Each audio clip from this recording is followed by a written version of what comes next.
به نام خدایی که از شدت حضور ناپیداست. اینجا کانال رازه و من فراز هستم.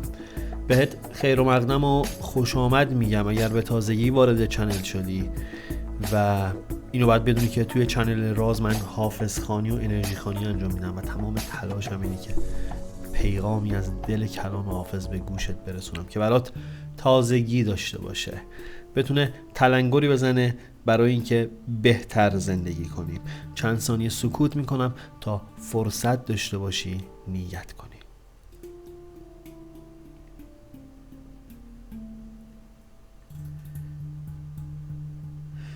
اگر نیت کردی و آماده ای با هم ببینیم پیام امروز.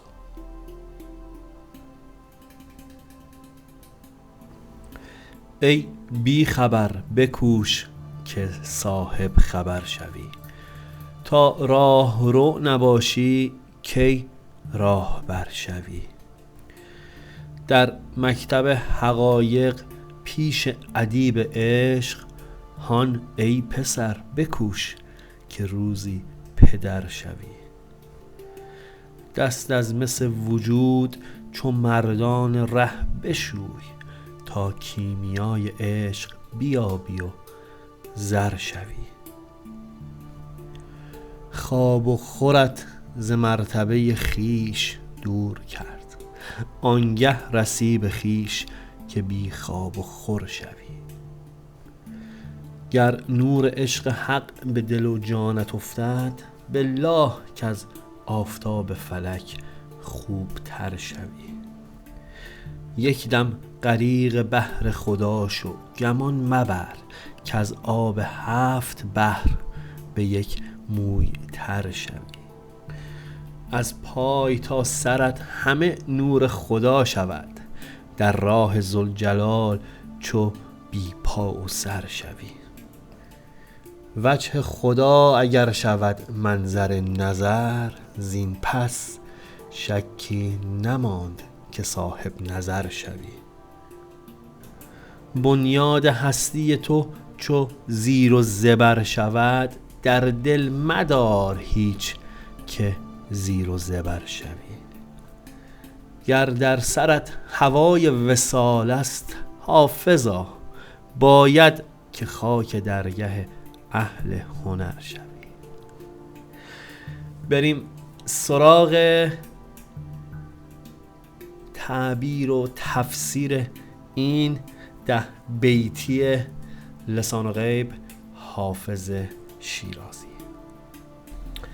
غزل 487 حافظ یکی از اون غزل‌های بی‌نظیره که حافظ در دوران کمال و در مراحل سیر و سلوک عرفانی خودش سروده.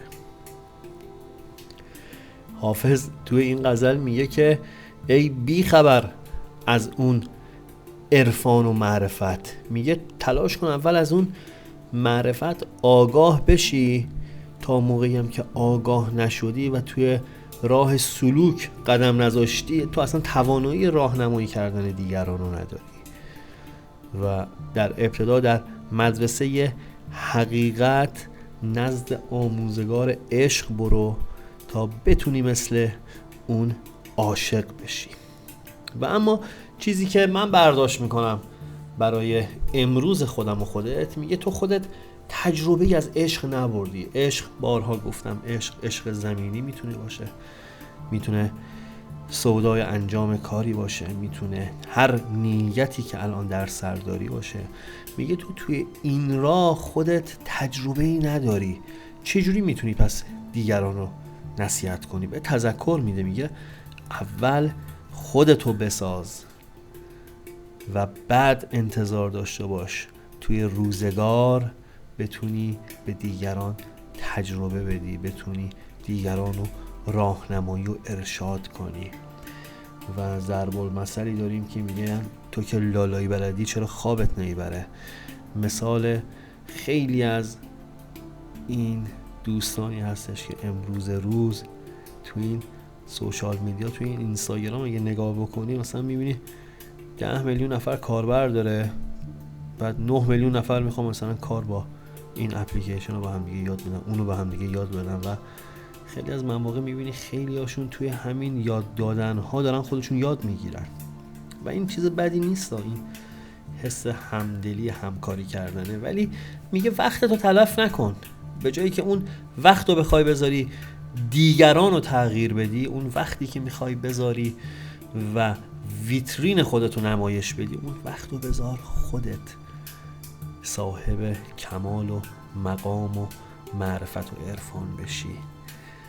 میگه خیلی به ظاهر نگاه نکن، خیلی توجه نکن که دیگران راجع به چی فکر میکنن، اون کاری که درسته رو انجام بده، اونو شروعش کن، توی اون سرمایه گذاری کن. پیام یک نکته زیرکانه و واجب میگه قانع شدن به هر شکلی از زندگی که داری اگر خیلی مناسب نیست، میگه به این شرایط قانع نباش، به مرتبه پایین زندگی قانع نباش، به همین که بگی خب حالا یه خواب و خوراکی دارم و دارم زندگی میکنم اکتفا نکن. میگه اصلا مقصود زندگی کردن این نیست، تو باید توی راه رشد و کمال باشی، باید هر روزت بهتر از دیروز باشه. اینو نمیگم به خاطر اینکه بخوام فکر کنیم که مثلا باید بریم الان چه کار بزرگی انجام بدیم، نه، یه ورق بیشتر مطالعه کن، چند دقیقه بیشتر وقت بذار برای یاد گرفتن، نقاشی کردن، برای کسب آرامش، برای دعا کردن، برای مراقبه کردن. تمام اینها میشه یک نسخه بهتر بودن از دیروز، به همین سادگی. جلوتر که میایم پیام میگه اگه حاجتی داری باید با خدا باشی، با خدا باش و پادشاهی کن. چرا؟ چون موقعی که خدا توی زندگیت هست، موقعی که بهش فکر میکنی، به حضورش اعتقاد داری، هوای نفست یکم کم رنگتر میشه، یکمی بیشتر دلت آروم میشه، یکم از سر راه خدا میری کنار، دست از خودمحوری و دست از اینکه پافشاری کنی روی عقاید خودت برمیداری. اون موقع است که خدا برات خدایی میکنه و تو وظیفه داری بندگیشو بکنی. و پیام خیلی قشنگ به این نکته اشاره میکنه، میگه با اهل هنر و صاحب نظران نشست و برخاست داشته باش تا خودت هم مثل اونها به فضل و فرهنگ دست پیدا کنی. و اگر بخوام پیام امروز رو برای تو رفیق دوست داشتنی خودم جمع بندی کنم، این که میگه نردبون ترقی پله پله است و تو باید این پله رو یکی یکی طی کنی. تا رنج شاگردی نبری که استاد نمیشی. اگر امروز یه کاری داری انجام میدی، شغلی داری، نمیدونم فعالیتی داری انجام میدی، تا خاکشو نخوری که قربون نونشو نمیتونی بخوری، یه دفعه نمیتونی بری سر وقت خونه آخر. به خودم دارم میگم اگر میخوای به نیتت برسی باید خودتو به سلاح علم و هنر و آگاهی مجهز کنی.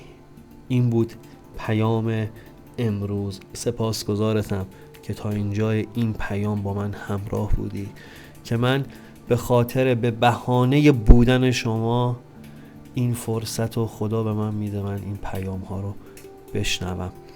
به والله که مدیون تک تکتون هستم. چیزی ندارم بگم، میدونی موقعی که حالت سپاسگزاری دارم از خداوند چیزی به زبونم نمیاد، جمله واسش پیدا نمی کنم.